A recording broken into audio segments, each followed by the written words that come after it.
for a friend and anyone else who may be in that same situation.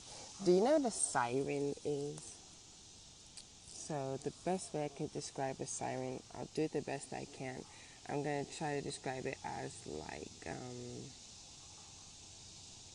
maybe if you took a drug, right? Because whether you're feeling happy, maybe it will make you feel more happy. If you're feeling sad, maybe it will make you feel more sad. If you're feeling depressed, maybe it will make you more depressed. Like, it's going to enhance the feelings that you're feeling, or it's going to bring out the feelings that you wish you could express, right? So let down those inhibitions, right? The person that you suppress.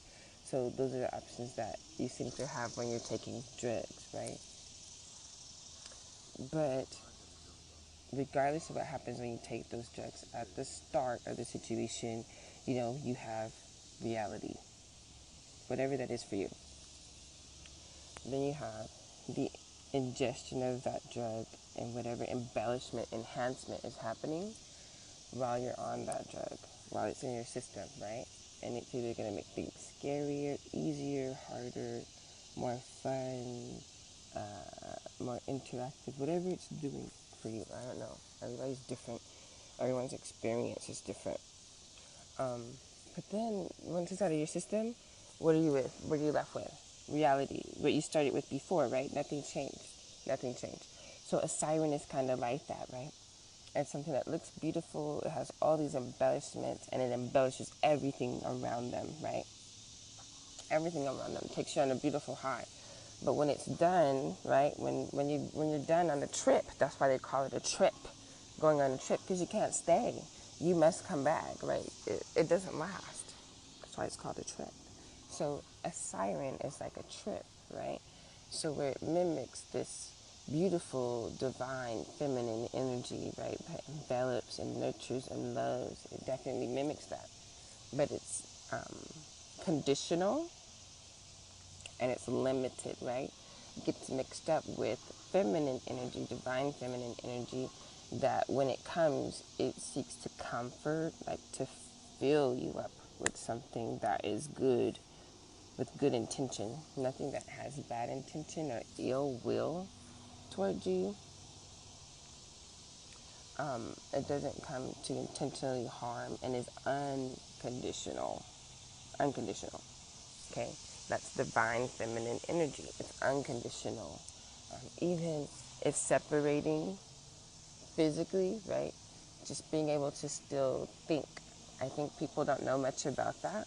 I know there's a lot of talk about magic and stuff like that, and the movies and all of that good stuff. And if you want to talk about magic, let's just say that was real. Let's just say it was. Then I think people don't understand. Like when they say wishful thinking, right? Wishful thinking, because when they say you have mental power, right? You think something long enough, you become that thing, and that's been tested over and over again. There's a real good study on that, but that's been tested over and over again. So whatever you start to think, that starts to be your reality, because then you start to invite things into your world that suit that reality, okay, that you're wanting to have in, wanting to create in your environment. You actually start accepting things that suit that reality. Sometimes you want something and you're accepting something else, so you're never getting to the reality that you want, because you're not actually doing the things that would lead you to that realization, that manifestation, that physical thing that you're seeking. But there's a difference between sirens and feminine energy. Feminine energy comes to nurture, to love, regardless of being erotic. Sirens, oh, yeah, lots of ecstasy there, but that's it. And it's temporary. You gotta look it up. These things are real. It goes right in there with the incubus, succubus thing. You gotta look that up. Those things are real. And you have to be careful and ask yourself, are you a siren? Like, are you feeding that part of you that's a siren? Because we all could be one. Never think that you're above it based on your choices, right? We all have free will choices. So based on our choices is what makes us go toward quote unquote good or bad, right? Choices. So sometimes we can make choices that will feed that ego, that part of us that wants people to love and worship us and to desirous, right? That siren part. And then sometimes they make choices to feed that feminine energy, that part that wants to nurture and help people grow and support their dreams and goals, right? Cheer them on, leave them feeling full. And then as you do that, you draw energy, good energy. Like there's this exchanging energy.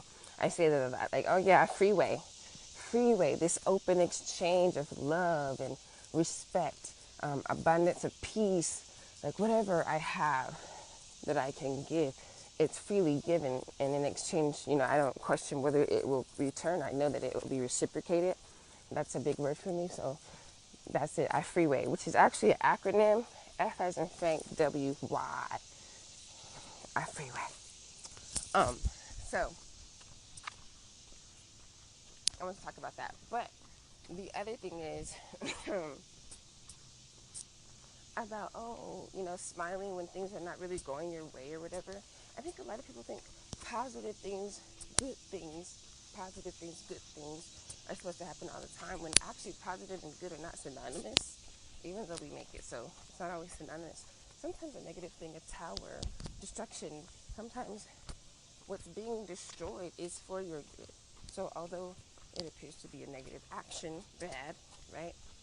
It's actually something that is positive in the long run. Like the result is positive, although the action was negative. And that's what I talk about when I'm saying remaining positive. Because every time I'm looking at a situation, I have to decide, can I do anything about it? No, I cannot. Perfect example is I had a family situation that happened, and I definitely wanted to do something about it. But I had to take a moment and ask, can I do anything? No. Whether I'm at this geographical location or that geographical location, my physical actions can't be different. There's nothing different that I would have the ability to do. So sometimes you just have to wait, right? And that's what happened. Wait. Took a wait and see position. Situation works itself out. And that's just how it has to be sometimes. Well,